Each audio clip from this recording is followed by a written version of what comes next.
Hi guys, everybody can hear me? Yes. Fantastic. So yeah, I'm Jason Lee. I'm one of the founders of Blue Castle Games and one of the senior producers on Dead Rising 2. And I've been responsible for core gameplay on the product.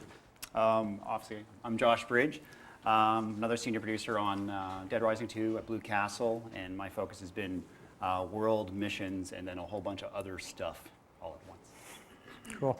So yes, our presentation today is about sequeling Dead Rising. So Dead Rising came out in, I believe, 2006, one of the first big Japanese titles that made it to the Xbox. Big game, and this was a massive challenge for us to take on the sequel. So what was that challenge? I mean, that was taking a 1.5 million plus selling Japanese title, sequeling it on 3 SKUs this time, so we're moving from 360 to doing 360 and PS3 and PC, and doing it 4 years later to a much bigger market. Obviously, way more 360s in the market now than there were 4 years ago, and now all the PS3 fans and all the PC fans get to experience Dead Rising as well. And also satisfying a cult fan following. So this franchise has such a huge following on the internet. All you have to do is do a search on YouTube, and look at the crazy things that people get up to with this game. Fans are rabid about the franchise, they're rabid about Frank West, and they really want to see the universe continue for Dead Rising. And we had to do this as a Western developer, figure out what the Japanese did right, do it as a North American studio, bring our own sensibilities to it, and we had to do it from scratch with a brand new engine. So this was ground up. We've been working on this game for almost 3 years, and yeah, this was a massive, massive challenge. So essentially, this is a giant, giant game, and the only way that you finish a project of this magnitude is you have a clear vision and you have a clear process, and that's basically what the presentation's about. So, first thing we started to try to figure out is what are we building? What is Dead Rising? And, we figured out that it's just a massive game, and what would make it worthy of making it into a sequel. A lot of these questions we do up front and figured out, well, that process, what is it going to take to make this game? And we started pulling apart Dead Rising, sort of reverse engineering what it is. It's gargantuan, but it's made up of a whole bunch of tiny, tiny little microsystems, but there's just a whole bunch of them making a massive breadth of game all at once. So we look at Dead Rising and sort of think back to the experiences you had in it. It's kind of like a game of everything. You can drive a car, drive a motorbike, obviously kill zombies to your heart's content. You can mix little juice drinks and get little perks. Even go around on a skateboard, read some magazines to sort of give you a little more strength or a little more agility. And you can even dress up to your heart's content. And in this case, maybe dress up as a woman if you're a guy, if you can. That'd be fun. Yeah, so a big, big game, and what we had to do as well, apart from figure out what Dead Rising 1 was, also figure out what does it mean to do a sequel. And in our mind, there's sort of 3 major rules of how to build a sequel. Number 1 is celebrate the great stuff. Obviously, if you're doing a sequel, the first one did well enough that people bought it and people liked it. So you need to give them back what they liked so much the first time. Basically, celebrate the greatest things about the product. Next is fix what wasn't working. So sequels are a fantastic chance, a second kick at the can, and all those things that you just didn't quite get right the first time around, you get to do it all over again.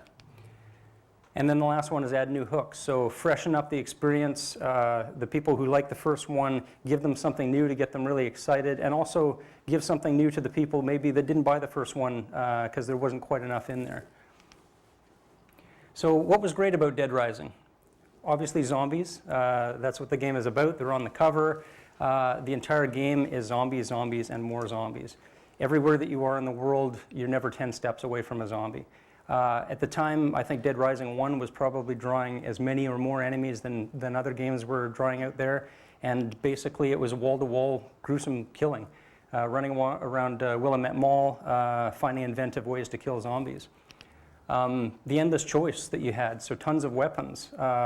Again, anywhere that you were in the mall, 10 steps away was something that you could kill a zombie with. Might be something interesting like a katana or a gun, but it might be something like a cardboard box. And sometimes it was humorous things that you could just put on their heads like a bucket.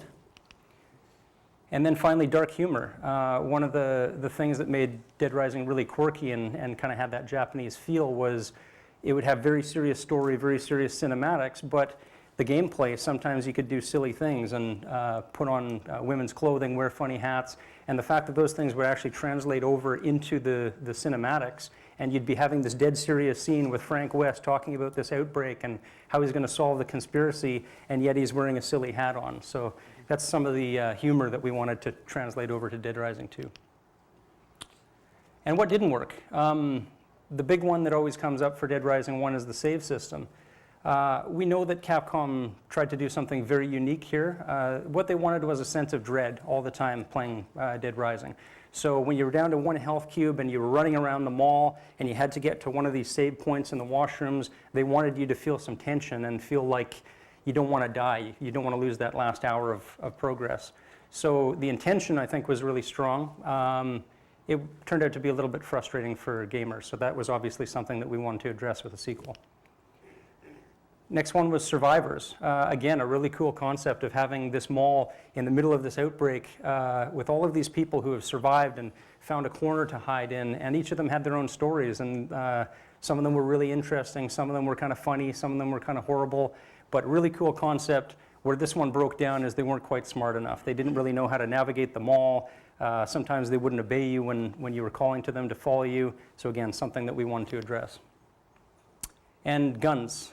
This one always came up when you're reading the forums and so on, or talking to anybody who liked Dead Rising. The gun controls just felt a little bit too stiff. So as soon as you went into gun mode, you were stuck on one point and very slowly could rotate, almost like a tank. Western players are used to more than that. You know, we're used to Call of Duty, we're used to all of these games where you can run and gun and it feels silky. But possibly the biggest frustration of all was this guy.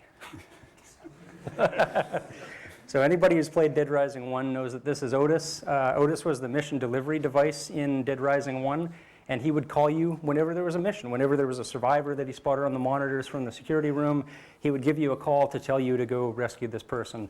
And he would call you and call you and call you and call you. And if you ever hung up on him, he would call you back to tell you how rude it was that you hung up on him. So Otis is not coming back to Dead Rising 2. We're starting off a sequel, and we're trying to build a new world here. The goal was to not just take Frank West and just repeat that and just go back into a mall and just do a continuing saga. So it was our goal to sort of broaden the fiction and develop a new hero.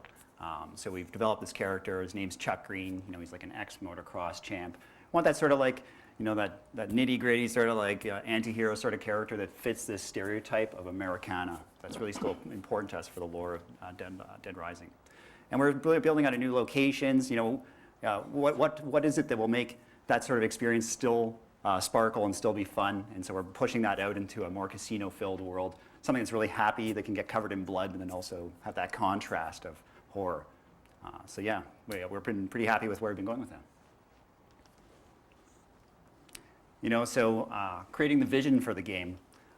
First thing is we want to make sure we're really clear on what it is we're trying to make. And then by doing so, we want to make sure we identify what the game pillars are for this game, the things that we hold ourselves honest and true to the game right from the outset and never lose sight of them.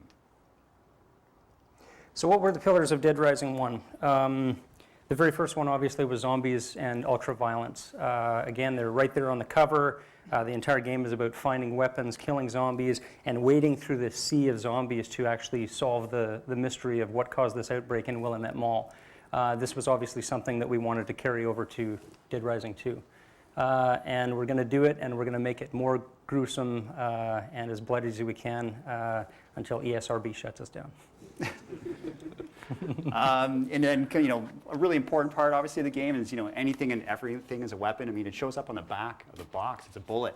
And it's not just about having 100 guns or 100 swords. It's about every object, inanimate or brutal, that you can just manipulate. It's that trying to tap into that sort of feeling that it's a zombie outbreak. I just need to survive. What am I going to grab? I'll just grab this laptop, or I'll throw this water bottle at him, or holy shit, a machine gun. I'm just going to rip him up with that. So it's really important that everything, if the player asks, can I pick that up? They can. Open world. So Dead Rising 1 featured an entire mall, multiple wings of a mall with a giant park in the middle. And even though there was a little bit of minor gating at the beginning for story and mission purposes, very quickly the player has access to this entire mall. They can explore it. They can sort of learn about all the details of where weapons are, where food is, seeking out these survivors. And it was very important in Dead Rising 1 to have that kind of freedom. One thing that Capcom talked to us a lot about at the beginning of making Dead Rising 2 was the freedom of player choice. And for them, player playing a game is as much about what you want them to experience and as much as what they want to experience from the game, what they want to draw from what you've made. And having a giant world allows you to sandbox. And then time, you know, it's something that is intrinsic to Dead Rising, and it really taps into that core of dread, that feeling like you need to, survive for a certain amount of days before like the helicopter takes you out and off to safety. So time is a big part of Dead Rising. It's a big part of Dead Rising 2. It's what drives replay. It's what gets you trying to learn the world and restart it and trying to beat the clock and try to learn a little bit every day, like kind of like that Groundhog Day movie. So you can always try to get ahead and try to figure out how I can get to the next story beat. Dark humor, like we talked about before, and that sense of dread. So this is Adam the Clown from Dead Rising 1. And you got humor and dread all in one shot there. Clowns are funny. Everyone knows clowns are funny. They're creepy. Or creepy. And he's got 2 chainsaws, so if this guy's coming at you, you're going to feel some fear. And that kind of sums up what Dead Rising 1 was really about in terms of that strange tone of it's funny, but it's also gruesome.